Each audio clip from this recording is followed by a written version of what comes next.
அப்பா தான் கூப்பிடுறாரு.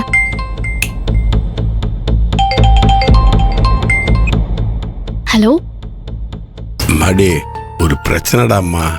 என்ன பிரச்சனைப்பா? மடி, அகல்யாவும் ஜெகனும் இன்னும் காலேஜ் முடிஞ்சு வீட்டுக்கு வரலடாம்மா.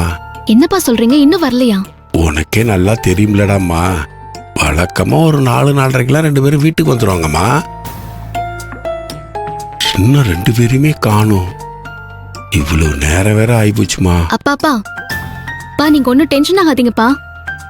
அவங்களுக்கு ஃபோன் பண்ணி பாத்தீங்களா? மடி, அவங்க 2 பேருக்கும் ஃபோன் பண்ணி பாக்குற சுவிட்ச் ஆஃப்னு வருதுமா. பா என்னப்பா, நான் அவங்க ஃப்ரெண்ட்ஸுக்கு கால் பண்றேன். மடி, நானும் 2-3 பேருக்கு ஃபோன் பண்ணி கேட்டேம்மா. அகல்யாவும் ஜெகனும் காலேஜ் விட்டதுமே கிளம்பி போயிட்டாங்கன்னு சொன்னாங்க. எனக்கு பயமாவும் பதட்டமாவும் இருக்குடாம்மா. பாப்பா நீங்க தைரியமா இருங்கப்பா. நான் இருங்க, நான் இப்பவே அங்க வரேன். இருங்க, பயப்படாதீங்க, நான் இப்பவே வரேன். சரியா?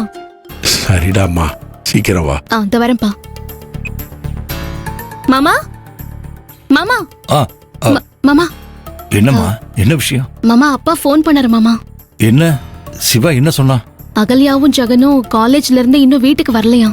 ஐயோ, என்னம்மா சொல்ற? 2 பேரும் எங்கே போனாங்க? தெரியல மாமா.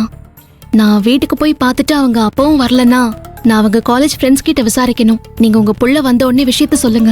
நான் அப்புறமா ஃபோன் பண்ணி பேசுறேன். சரிம்மா, நீ போ. நீ எதுக்கும் பயப்படாதம்மா. அகல்யாவும் ஜெகனும் குழந்தைங்க இல்ல, நல்லபடியா வந்துருவாங்க. சரிங்க மாமா, நான் வரேன். அம்மா அவங்கள பார்த்ததும் எனக்கு ஃபோன் பண்ணுமா, மறந்துடாத. சரி, ஓகே மாமா, நான் வரேன்.